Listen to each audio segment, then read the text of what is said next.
Each life we incarnate into has a divine purpose. For the majority of people on this planet, their purpose has eluded them. We have become so distracted with the struggle to survive that we have forgotten what we are here to do. In alignment with the sacred laws of nature, the ultimate purpose of all existence is to create and evolve. We certainly do not incarnate into life with the intention to destroy. And yet, we have come to live in a very destructive world. As a result, there are many out there who feel lost or adrift, whilst knowing deep down inside that something is very wrong with their reality. Many people wish they could do something of value, anything that is purposeful, instead of having to submit to a system of slavery in order to survive. It is important never to let go of that feeling. That is your soul crying out to you, telling you that your life has value and that you do indeed have a purpose. The most important thing you can do in life is to recognize your purpose, and often that requires a lot of soul searching. Life indeed dishes out some pretty tough challenges, which will either move you closer towards your purpose path, or will give you great training for when you finally realize what it is that you came here to do. But more often than not, the very clues about your life's purpose are hidden in plain sight, woven into the very fabric of our existence. But we are so easily distracted by irrelevant details that don't really matter, that often we miss the very obvious right in front of us. It is because of our willful ignorance of anything that does not fit our preconceived ideas that the truth about the nature of our reality is so readily hidden in plain sight.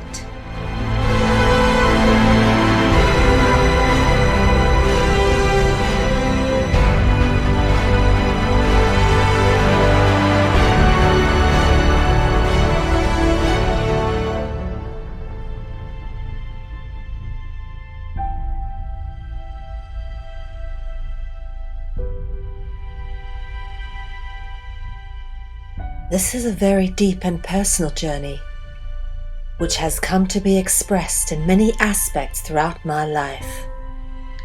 This is not just an attempt to retell a bunch of research and pass it off as my own, for I am very grateful and openly acknowledge all the many wonderful people that I have been given the opportunity to work with and to learn from in order to get to the point where I've come to know what I now know.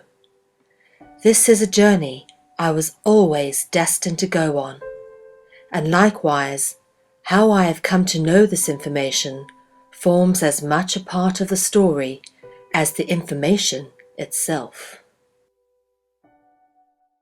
Life.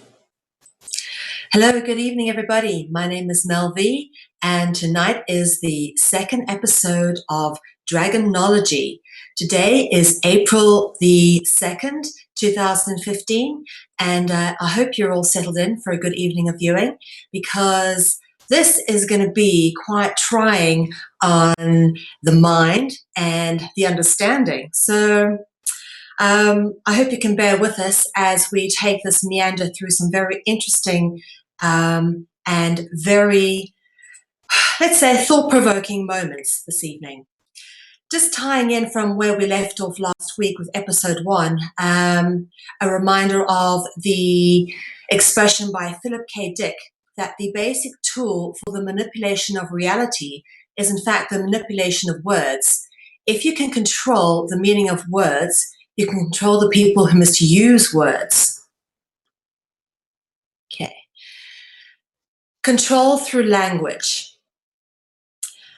Now, I hope many of you who have tuned in have gone through episode 1 and you'll get an idea of where we're going with this. But for those of you who haven't, this is pretty contained within itself. And I'm sure it doesn't take much of a stretch of imagination to understand that it is through language that we are controlled. And how we've come to understand this is through an examination of many symbols and languages across the world.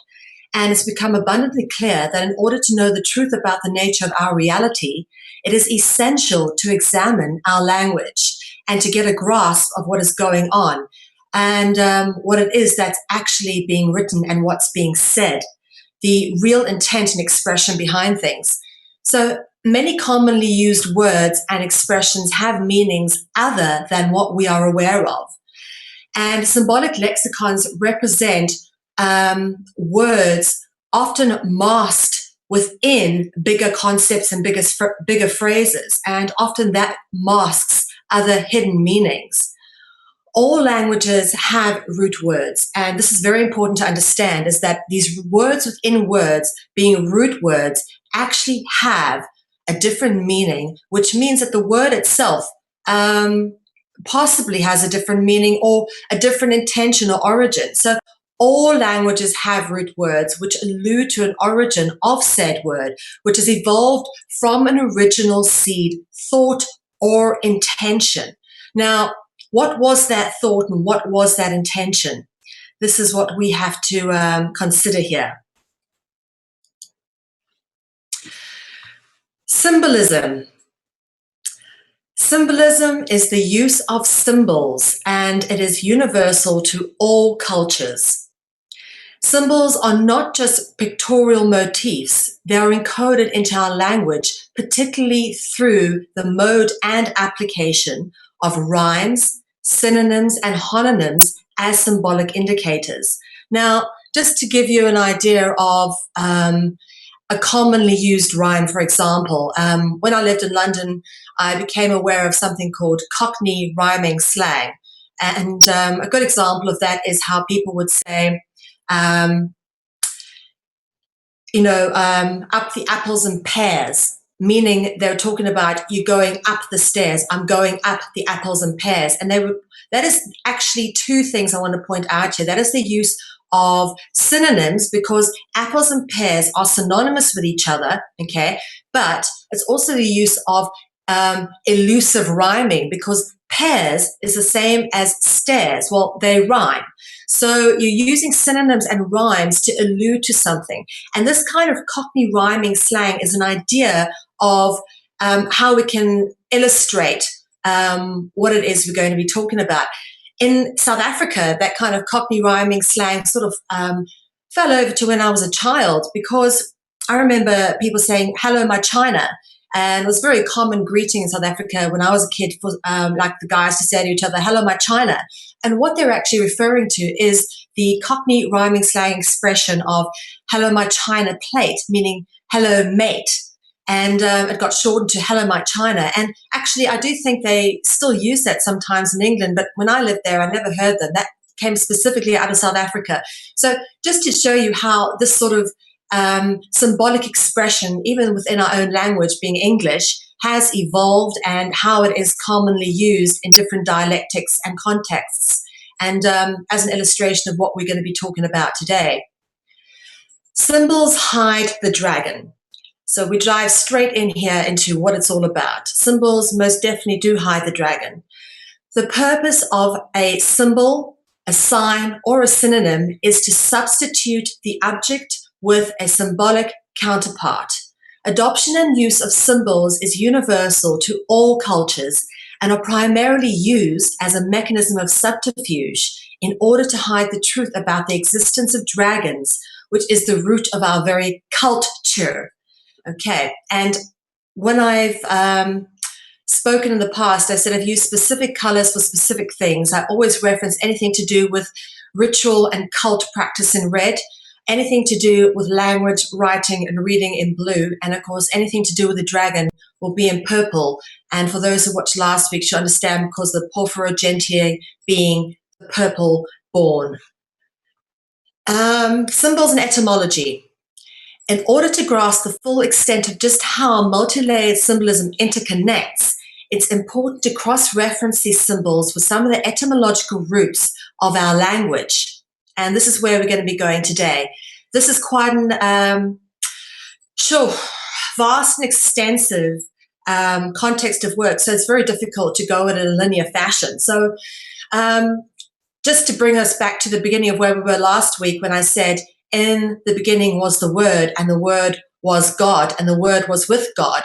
When we're talking about God or gods or royalty or rulers, in the context that I am dealing with regards to dragonology, we are always referencing dragons. And again, bringing in some of last week's work where I said we are renaming mythology dragonology, because dragonology is a more accurate description of this genre of information that we cover, simply because mythology limits the idea we can have about our history, because it basically limits it to one sort of religious practice, being Mithraism, of course, which evolved from many other religions before it, and incorporated many pantheistic and paganistic concepts into it. However, it's still very limiting and under the sort of Roman aspect, whereas there are so many other histories that are pretty much got the same template, tell pretty much the same stories about the same beings from all over the world, and that we are going to categorically prove through the course of this work. So just to take you again through some of part one's etymology, just to give us an understanding and a place to start from. First off, gods, royalty, or dragons, okay, are in the root word the. And I spoke about this a bit last week, but I want to pick up with the four key words we left off with, because the themes that come up with these four words keep reappearing again and again and again, okay? So this is the Greek, all right? Theotokos means the offspring of the gods, royalty or dragons. The Porphyrogentius, as we spoke about last week, the Porphyrogentius would be the Latin expression of Theotokos. Hemithoi, as in hemisphere, okay, half. Hemi means half. Half God, meaning demigod, half God or half human. Generally, what I would have considered to be the rulers and royalty of the planet. Okay, my favorite word, therianthropy, the ability to change shape into a human. Now, anthropy, okay, anthropology, obviously the study of cultures and humanity, but also if you think about the term anthropomorphize, commonly when you talk about an anthropomorphized sun, which is the sun with a face on it, that is what we're talking about, is something that's inhuman with human features. So what you're talking about here is a god that is able to take on human features, all right? Again, please try to remember these themes. They become very prevalent when you start looking. Theophania, okay?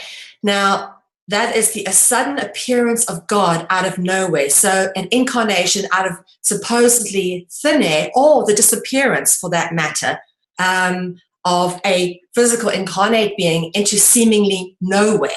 And the the root is obviously referring to, as you said, the gods, royalty, or dragons. But what's interesting, and we will bring this up today, and you'll see how the feign root ties into things. And feign is, of course, the root of the word phantom, which is a being which could supposedly incarnate out of nothing, or, you know, as a ghost.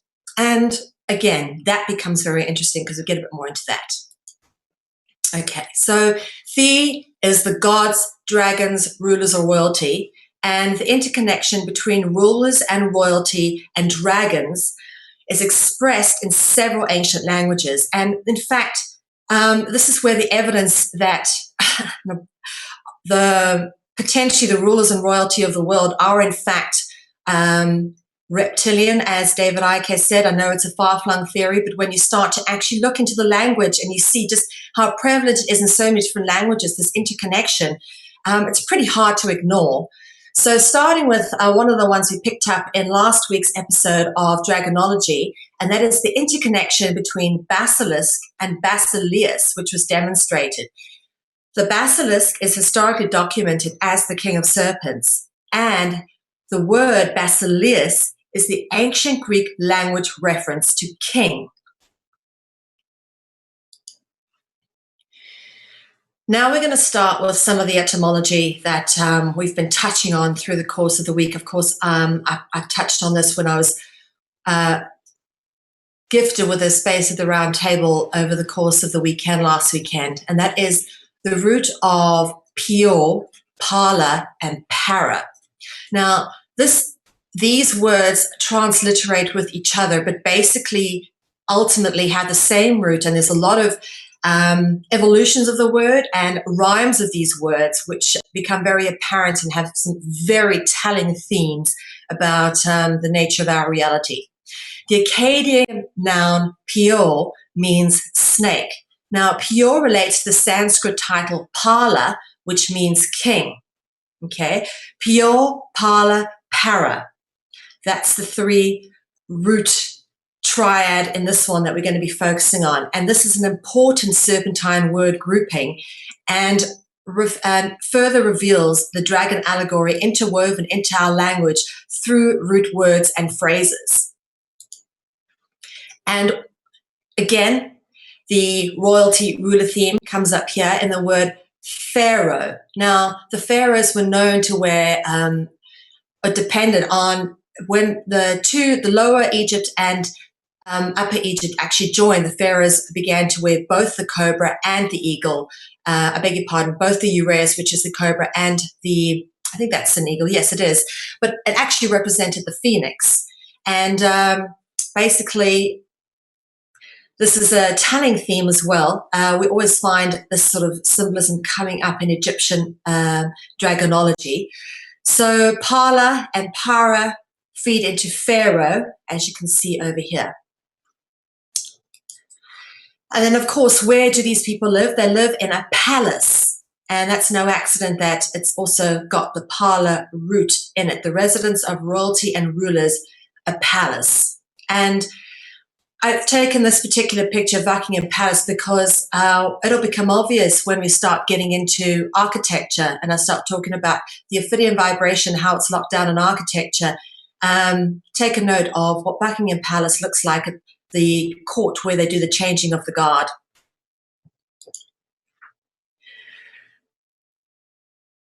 Okay, this is actually a painting by Lucas Cranach the Elder, and we will get into him at some stage because he actually, after a certain time, signed his work with a symbol of the dragon. And what's interesting to note is this half human, half serpentine being in the background here.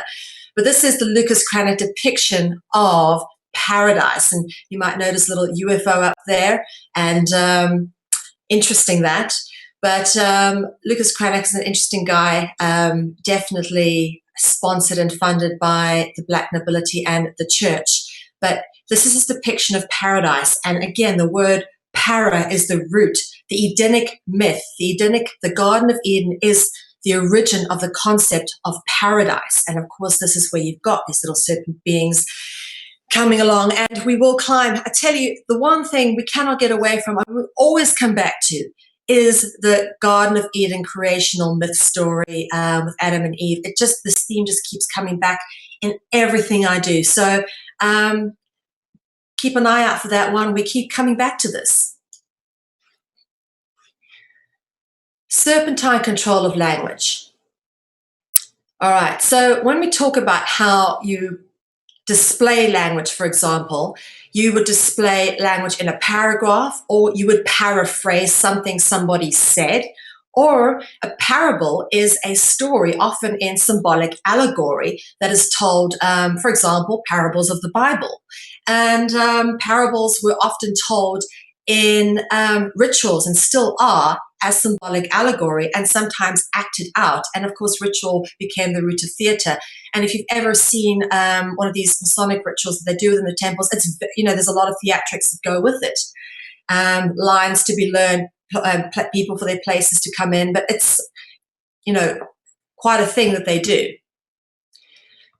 Okay, para is the root of the Indo-European expression parle, meaning to speak.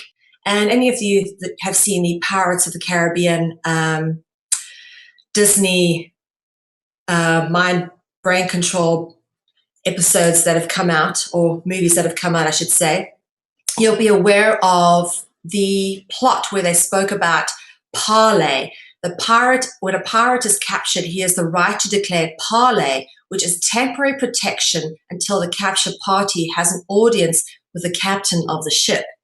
And parley basically is a French expression as well, to speak. So para transliterates into narra, and the word narrate is taken from this. Okay, and again, we're talking about speak, we're talking about language. And this, again, narrate is taken from the Latin stem narra, meaning to tell. Narra is etymologically similar to naga, okay? And naga is a serpent-like god or dragon common in legends of countries such as Thailand, Cambodia, Java, Laos, Philippines. In fact, quite a bit of Indonesia. The naga theme is very prevalent. Now we're going to start talking, since we're talking about the naga, we're going to talk about another classification of dragon, which is the ifrit, or the ifrit, which sometimes spelled with a double E, Afrit, but basically this is the Arabic classification for a malevolent demon or dragon. And it gives us the root word rit, okay? Ifrit, all right, gives us right, ritual, and of course, write, as in with a pen or with a typewriter or on a keyboard. So this gives you an idea of how even the dragon words are interwoven into the process of writing and performing the art of recording the language, okay, which we spoke about last week, how writing is intrinsically interlinked into ritual.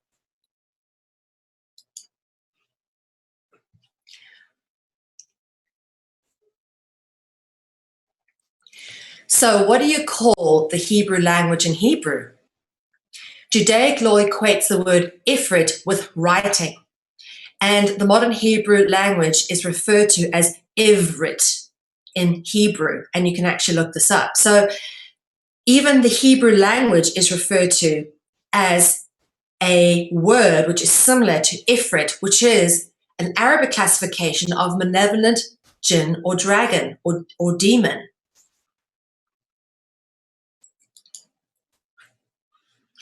Ifrit alludes to the Arabic verbal stem irif, meaning to know, and it's also the root of fraternity.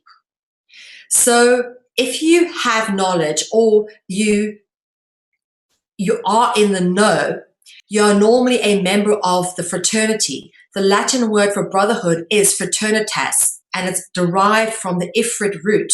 The Ifrit's existence is concealed by the fraternity. And of course, I have deliberately used what would be a fraternity gathering of a ritualistic nature from the film Eyes Wide Shut. A lot of allegory there. Now, here's where we start to get into some interesting territory. Satan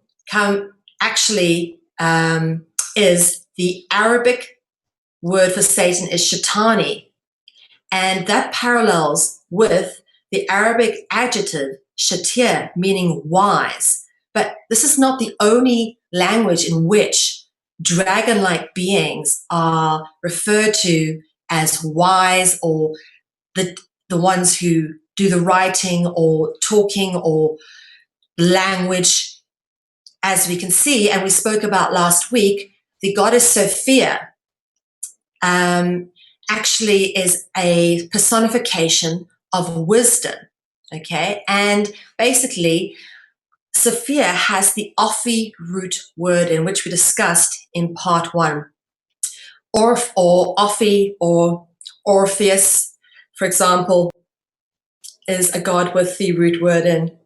But Ophi basically is a serpent root word. And what's interesting to notice is this particular statue, which I have actually seen, is outside the ruins of the library in Ephesus. And it's one of the few buildings that actually kind of have walls left in this amazing ruin. But there it is. And it's amazing that it's actually outside the library of all places that you find the statue of the goddess Sophia.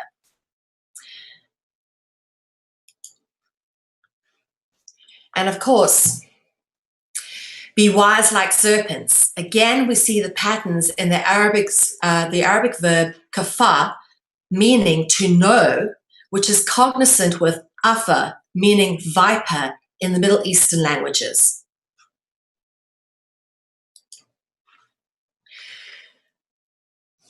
And here's where it starts to get a bit funky, because you look at how the indoctrination element comes into this. Scolex is the Greek word for worm. And the word worm actually came from the Old English word worm with a U, which basically means serpent, snake, or reptile. Scolex corresponds with the Latin word schola, which means a lecture, sect, or followers. Scholar evolved into the English words school and scholar.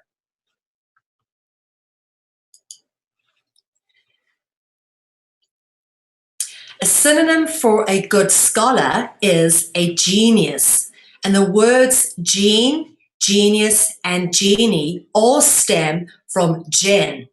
Now, jinn is the old Semitic word for jinn, or jinn with a J, DJ. In fact, if you were to go into hieroglyphics, the D and the J are actually displayed in hieroglyphics language, the old Egyptian language, as a cobra.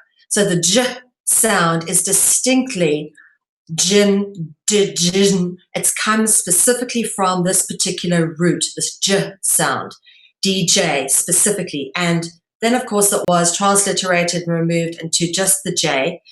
But jinn are dragons from pre-Islamic Arabic history, and actually they do come up in Islamic history as well, because they're frequently mentioned in the Quran.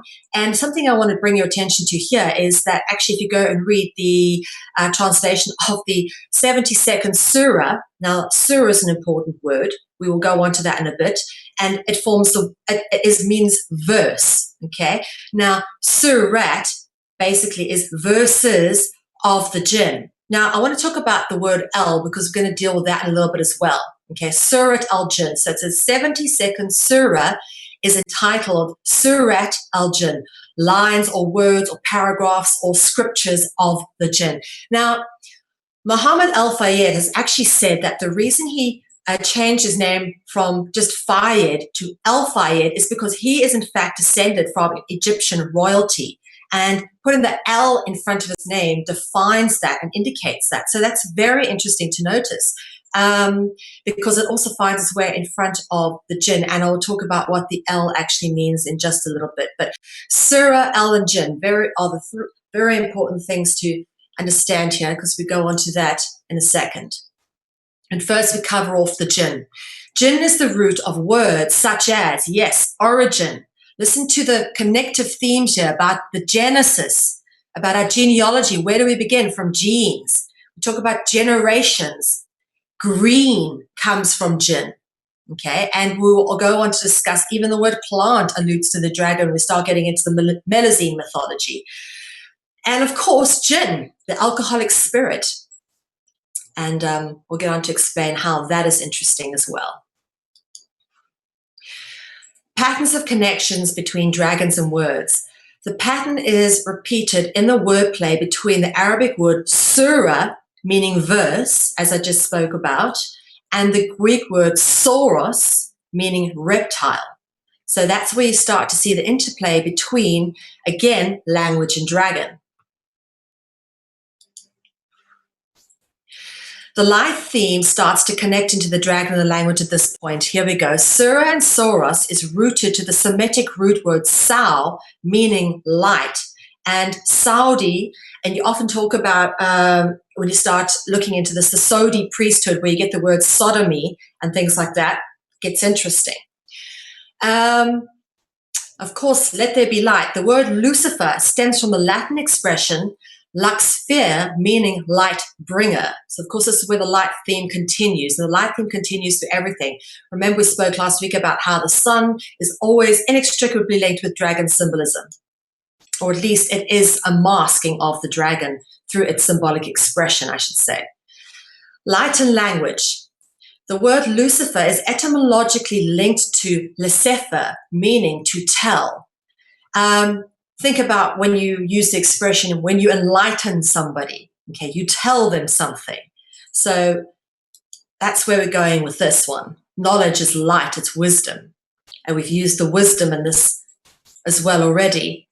The words Lucifer and Lesefer share the same etymological roots with the words Sefer, meaning book, and Sofer, meaning writer or scribe. And then the word Sofer is etymologically linked to Sophia, which again we come back to. This is a personification of wisdom. It's amazing how many times you will always in the full circle of things end up back at Sophia and the creational myth. Very interesting. Keep an eye out for that. Of course, Sofer and Sophia are linked to philosopher and philosophy, again with the serpent root words present in those, but coming from the Ophi serpent root word. So you can see how they all interlink into each other. This is great. I love this. This is one of the most beautiful and most spectacular buildings I've ever been in. I've had the great pleasure of visiting Istanbul a number of times, including Biggie and I went there to Turkey for our honeymoon. And phenomenal building. I just wish that when I did explore the interior of this place that I knew as much as I knew now, because that was at least 15 years ago that, or 14 or so years ago that I was last there. But the Hagia Sophia is just an incredible building, and the interior of it's amazing. And it's an originally a Roman Catholic cathedral of sorts and became a basilica. But it's actually known in the Latin as Sancta Sapientia. And in Latin, serpens and meaning serpent is etymologically similar to sapiens, meaning intelligent. In fact, I have found interpretations of sapiens, which actually means serpent. And this is why I'm convinced when we talk about Homo sapiens, the word Homo means the same as hetero means different. You like, for example, if you're heterosexual, you like the sexes that are different to you. If you're homosexual, you like the sexes that are the same as you. Homo sapien means the same. So if you talk about Homo sapien and this as the serpent representation, you're talking about the same as the serpent. So what does that mean? We've also got genealogy coming up in these dialects and through these word discourses. So a lot to think about here. What is this all saying? The word Hagia or Aya, I actually just call it the Hagia Sophia, is etymologically similar to Haya with a Y. And that actually means snake. So it's not just the Latin name, it's the English expression of the name of this particular basilica or cathedral in Turkey, which carries that root. Here we get onto some interesting roots. I spoke about this again on the round table. The collo root in Latin, the analogy between snake and dove is encoded into the etymological similarity between coluba, meaning snake, and columba, meaning dove. Collu, collo, kulu, kula, kali, kala, and kali are all from this root, much like the pure Pala root. This we should consider to be a collection of root words that stem from ultimately the same root and can be found in many interesting places. But what I always found interesting is, and we will get into the columns now, if you notice the dragon wrapped around the column inside the Shenyang Imperial Palace. Dragons and columns are inextricably linked, and columns are everywhere. I don't know if you've ever noticed how many official buildings have columns outside of them, and there's a specific reason for that.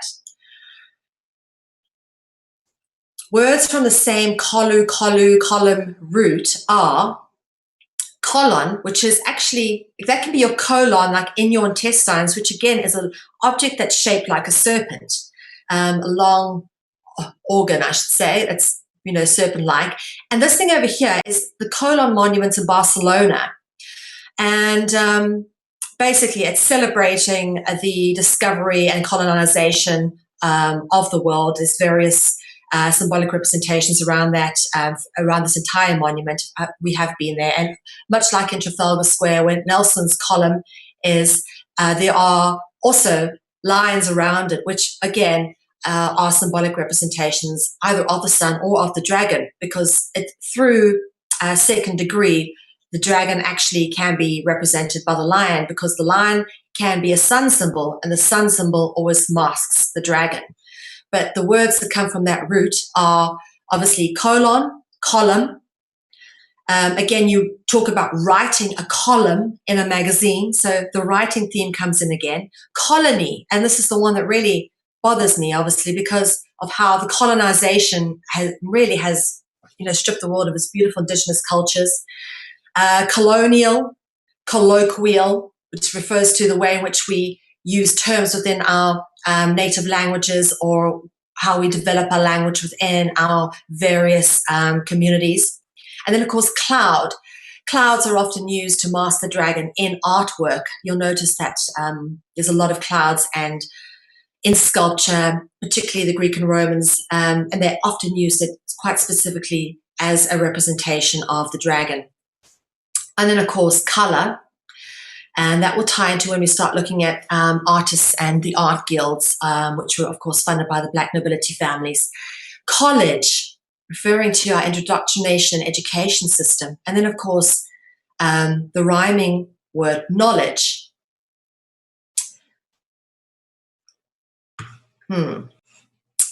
Interesting stuff. Serpentine name of places. Now, this is interesting because you find wherever these colonizers went, they, I don't know, kind of stamped everything with serpentine names. And there's a lot of them as you start going through all of them. I mentioned Kali earlier. We talk about the Kali Yuga cycles. We talk about the god Kali, and we also have California as one. But here we've got Cologne, Colombia, which is a part of France, Colorado, Columbia, Columbine. Now, it's not an accident that there was those awful, what looked like MK Ultra mind control kids going to Columbine and just gunned down a whole bunch of their fellow students. It's called Columbine for a reason, and that particular school was chosen, I reckon, because of its name. And, of course, California. And then Columbia, who's often referenced as Venus Columbia, and is the icon of Columbia TriStar Pictures. But again, the light, notice always this light theme, lots of clouds as well, right? And standing at the top of a pyramid. This is no accident. And Columbia, as I say, is an archetypal mother goddess figure, and takes on many different names and incarnations as she's reinterpreted through different cultures. And then, of course, Colus turns up in Columbus. Christopher Columbus's real name was Christopher Collins, and he is alleged to have discovered America by accident. But I mean, we've just had, as early as yesterday, news coming out of the States that they found Roman coins there predating Columbus. So that's blown out the water. And I myself have been to the Rosslyn Chapel in Scotland, which was built before Christopher Columbus apparently sailed to America. And yes, it does have aloe and sweet corn carved into the beautiful carvings in this beautiful cathedral. And those were typically indigenous to America. So they knew of the terrain of America, at the very least, these secret societies, because I believe that was actually built by the Sinclair family, who were Masons. And it's one of the most beautiful cathedrals I've ever been in, actually, very old and quite an eerie place. So Columbus was a secret society initiate and was given the maps by Henry the Navigator. Supposedly, he got lost and found America by accident. But why they used the name Columbus is so that people who read the stories of Columbus and were initiated would understand the truth of the nature of what was going on, and that this is a rewriting of history, and that they're taking over and colonizing and starting the new world, so to speak. So Columbus was a code name used so that the initiated would understand the code of colonization. And of course, the Kula root turns up in Dracula. The story of Dracula was written by Freemason Bram Stoker. And for those of you who have been following the Hampstead Whistleblowers Kids case, there is a famous pub called the Spaniards Inn in Hampstead where Bram Stoker used to sit and write this particular novel, not too far away from Highgate Cemetery, which is where the story of Dracula is largely set. Lots of nasty things going on in Highgate Cemetery. But basically, the story of Dracula, written by Bram Stoker, was based originally on a real character being Vlad III, also known as Vlad the Impaler. He had a penchant for being rather cruel.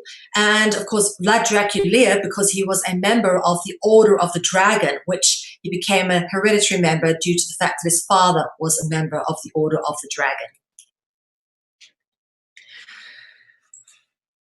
Now, as I spoke about earlier, Columba is the meaning of dove. And this is why they often at ceremonies will release doves, white doves, the dove of peace, or symbolic of the dragon. They're using it as a symbol to mask a representative of the dragon, to lock down the Ophidian vibration that keeps us so in fear. Doves is the Christianic dragonology depiction of a much deeper allegory. It's a multi-layered allegory. And in fact, doves are often referenced as the Holy Spirit or the Holy Ghost. And we get into why this is important now, because both of these have etymological, both spirit and both ghost, provable etymological roots to the dragon, as I shall demonstrate. Spirit comes from the word spiro or spiro, which means dragon. Spirit and gin, we spoke about gin earlier. Alcohol was initially developed and has always been used for thousands of years in rituals and invocations and for possession and communication with external entities through intoxication. I have actually seen someone get so drunk that they started speaking like an ancient Greek dialect because they had just become possessed with something else. And, speaking in tongues was quite something to observe. Spiro is actually the root of the word spiral. Okay, again, we'll talk a bit more about that in a bit, but spiral, important. We spoke a bit on the round table about spirals and Fibonacci sequence. And then, of course, Spiro is the root of sprite, goblin or fairy-like or dragon-like being. Spook, which can be a ghost, or they talk about spooks in espionage, to be a spy. And spy, ironically, also comes from the Spiro root. And spook alludes to ghost. So this actually is sort of a double allegory, the word spook. And then, of course, we have spit, which is what snakes commonly do. And then the spirals on the top of the columns. These are everywhere. I don't know how many times I have seen these guys sitting on top of columns, but basically you find columns everywhere, and most likely on top of them you'll find capitals with Ionic, the Ionic period in them. This is a sprite, okay? The root word spiro refers to a creature that is considered to be relegated to folklore or fairy tale. And I tried to get to really sort of, I don't know what I would consider to be a sprite. I've never really actually seen one, but this is what, when I Googled sprite, kind of what I found. All right, spirit and spook. Spirit and spook also references ghosts. Okay, so we've spoken about the origins of spirit and spook. So spirit and spook references ghosts. Now, this is where it gets a bit funky, and I'll talk about this in a minute. Try not to get too distracted by that for the moment, yeah? This is the word evolution we have going on here, okay? Good, obviously, when you talk about good and God, you can talk about evil and devil, and see how that's a natural transliteration. But good, God, God into goat, goat into ghost, into host, into go, into gone, and to dragon. And we talk about theophania, just disappearance, gone, like they go. So you've got some of these themes playing out here, which we've already spoken about. And goat worship, the goat of Mendes, there's a lot of this sort of thing going on, but this is actually a marble carving of the god Pan actually having sex with a goat. And this is quite a popular, we've seen this quite a few depictions of this coming out of places like Pompeii, miniatures of this, and much bigger ones, life-size looking ones as well. People seem to like this particular carving in the Roman times, but it is depicting a deeper allegory, and we will go into that when we start getting into ritual. But remember this picture, a little frightening, but it tells a lot. Okay, we spoke about Phanes earlier being the root of phantom. Phantom comes from the root Phanes, a god of the Greek pantheon. Now, I want to point out here some very interesting things about Phane. Cloven hooves, all right, wrapped in a serpent, wings, okay, it's got a serpent coming above his head here. It's got what looks like an egg at the top there, because he's born from the cosmic egg, and then surrounded in the symbols of the zodiac. Now, Mithra is often depicted like this. In fact, I think there's very little difference between Mithra and Phanes, other than they were given different roots at different names at different times for remarketing or rebranding purposes, obviously to mask the true origins of what's going on. As we spoke about, theophania, all right, talks about a Greek word for the appearance of God out of seemingly nowhere, a theophany of God. And this is, for example, how a spirit will suddenly materialize or incarnate, or there'll be seemingly empty space which will suddenly fill up with a flesh and blood entity. Okay, and this is what theophania is referring to, or for that matter, the disappearance, the disincarnation of whatever being or entity that is. So you've got God and you've got Phane. Phane obviously alluding to that particular quality within phantoms, which is obviously to appear and disappear like ghosts. And then Phane is etymologically cognitive with Pheme and Fae. Let's explain to you what Pheme and Fae are all about. Pheme is the goddess of the Greek pantheon who is the personification of Phane. So when you talk about the Faustian pact and selling your soul to the devil, or selling your soul for fame, might not be too far off. Then, of course, Fae are also known as fairies or fair folk. And again, this is the best representation I could find of that sort of thing. But even when I did find a fairy representation, interesting to notice the solar halo, which is common amongst these etheric depictions of these beings. And then, of course, the word fair is etymologically, and it rhymes, I should say, and etymologically similar to pair and pair. Pair as in a twinning or two, and then, of course, pear, the fruit. And the pear turns up, it's a masking of the dragon. Pear turns up in amazing heraldic depictions. It's amazing how many of them I could find. It just seems to be actually hundreds of them. So what is it all about? Okay, beg your pardon. We will actually get into a little bit more about the pear and pior. If we spoke about the parlor root earlier, that's where the pear sort of fits in, and I'll tie that in just to mention that there. Okay, first the caduceus shows, for example, what becomes quite common in the theming of dragons, and that is the twinning or the twined or the twisted or the paired serpents or the spiral serpents. Again, it's all the same sort of allegory that we've got coming in, the spiraling serpents, and it's normally always done in a pair of spiraling serpents. So the Caduceus is the best depiction of the pair of spiraling serpents that is very commonly used. In fact, it's a modern day depiction of the medical industry. Apples and pears are words which, as I spoke about earlier, synonymous with each other. We talk about going up the apples and pears being the stairs. The word pear is cognizant, as I said, with pior, which is the Akkadian noun for snake. I beg your pardon. I don't know why that went all the way back there.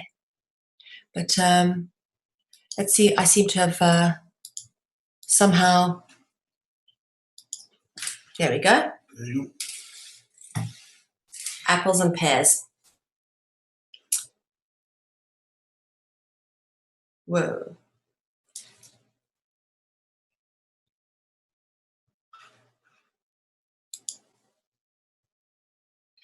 It feels like someone's just taken over my computer. Bear with me, folks.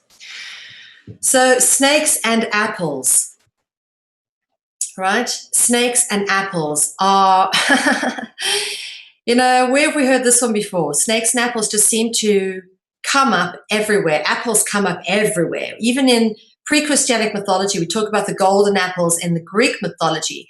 And this is something we'll cover off a lot, is fruit, apples, pears. As I said, apples and pears inextricably linked, but snakes and apples. Interesting. As I said earlier, we keep coming back to the story of creation, the story of Genesis, as we've already spoken about. These words keep coming back. The paradise of Eden, okay? Para being in the paradise of Eden. So this creational myth, again, we talk about this dragon gods in so many different cultures being the creators of humanity. And we keep coming back to this creational myth in the Christianic myth, or I should say, in the dragonology of the Christianic sense. Even though the name Eve evolved from Eva and Ava, which came from, as I spoke about earlier, Apha, which means viper in the Middle Eastern languages. So even the name Eve is a serpent word. And you talk about how we transliterate and evolve language, that evolved into Ave Maria, and Ava is cognizant with Ava, as in Ave Maria being how the Virgin Mary is typically referenced in Spanish or sometimes in Latin. And then we spoke last week about Saint Marina slaying the dragon, and here it comes in again. The marine theme starts to tie together Maria, Marina, and Mary, which are all rooted in the Latin word mare and mer, which in turn reference ocean or sea. So the marine aquatic theme starts to come in. Dragons are inextricably linked with the four elements: earth, air, wind, and fire. And this is very evident. You always find dragons being linked with oceans, wells, and seas. Mer, the marine theme root word mer, forms the root word of mermaid. And of course, I've used a depiction of Melusine here, one of the more commonly known mermaid stories of European folklore and tradition. And of course, mer then begins the beginning of the name Merovingian, which when I go through and do some more dragonology presentations, we'll get into the Merovingian bloodline and why that is important. So try to remember that one, Mer and Merovingian, or Merovi. This is also very important to remember because the V becomes De Vere. It actually comes from the De Vere bloodline. Right.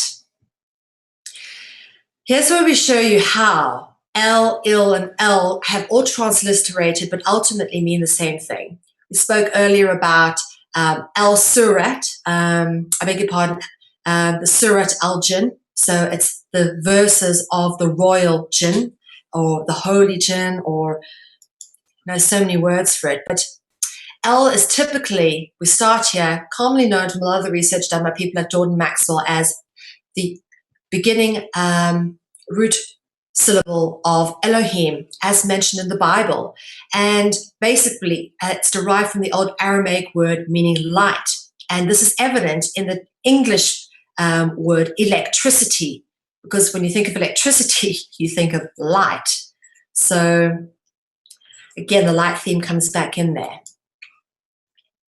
And of course, L turns up in hello, elves, again, like fairies, elves, sprites, all associated with the same sort of, we think they're different little creatures. And no, they're all referencing the dragon, different ways of referencing one creature, and that is the dragon.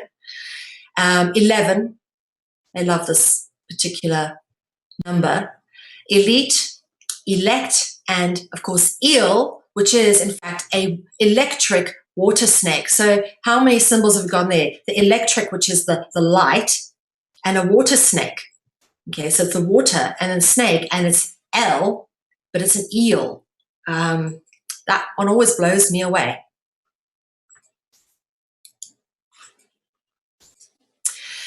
All right, the angels. The L root is present in the names of the biblical angels, such as Gabriel, Azazel, Raphael, and Michael. I'm sure there's more of them, but just to give you an idea, you always find the biblical angels with L at the end, or, for example, at the beginning of a name, sometimes as well.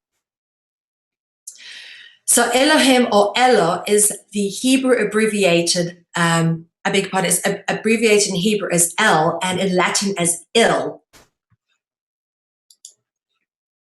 And the Il root turns up in words such as illuminate and illuminati. And of course, illuminate is cognizant with light. And then, of course, Luxfear, meaning light bringer, is the root of Lucifer. Then we go into the L root.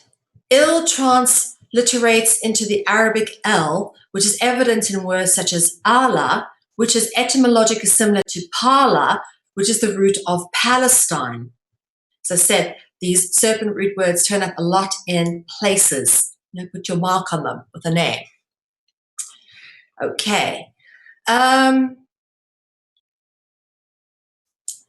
Occult. The reason I wanted to bring that up is actually, if I go back, you'll notice I have been sneakily actually not mentioning, but Illuminati, we start having the eye symbolism coming up. Over here, this is the Arabic depiction of the eye or hand of Fatima, okay? And the all-seeing eye symbolism comes up in every culture, in every religion. Okay, so here we go. Occult actually means that which is hidden and is cognizant with oculus. Again, you got this kulu root coming in here, and you've got the cult root coming into occult. Kulu, which of course comes from the kolu, collar, that root. So oculus meaning eye. And then we have the eye symbolism, which in biblical accounts, dragons were referenced as the watchers, and often the hexagon angels or seraphim angels are depicted with eyes in their wings. And this is actually a mosaic, a very old mosaic, but you'll notice they've got eyes in their wings. And I've seen many such depictions in ancient artworks and old scripts and manuscripts. So the biblical accounts of dragons reference these guys as the watchers.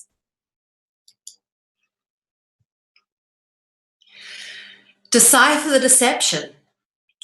The Semitic noun Nahash or Nakash, meaning serpent, shares the additional meaning to decipher. Okay? Nahash, in its shortened form, is written as NHSH. I don't know how to pronounce that, but it indicates the verb to deceive. And incidentally, the words deceive and decipher are from the same family of words. And what you've got here is, for example, in Sweden, you'd have them carve, with all sorts of runes. This is an old rune stone of the Norse traditions. And they've carved dragons onto it.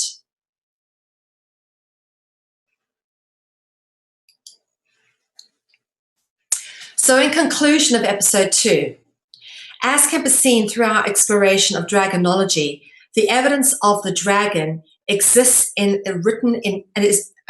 evidence of the dragon exists in written codified form, But the more interesting theme that starts to emerge is the duplicitous nature of the dragon and how openly it's been recorded whilst concealing its existence. I seem to have jumped again.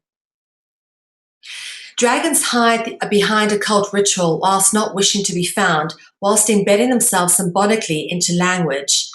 Indeed, the very essence of language loans itself to symbolism, which can be deciphered to reveal the deception of the dragon and the control and influence which is interwoven into the very fabric of our existence.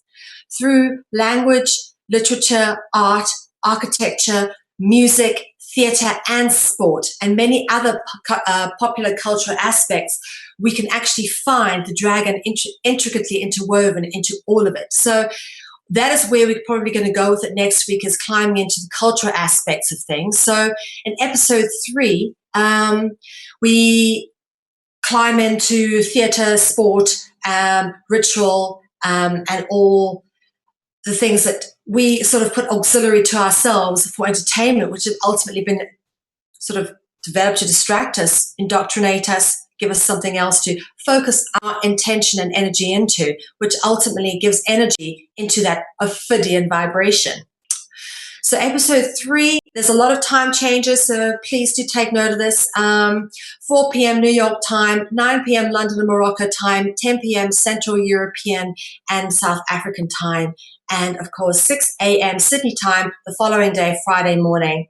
And of course you can catch all the updates on the times being done weekly on our broadcast guide available on the homepage of CCN.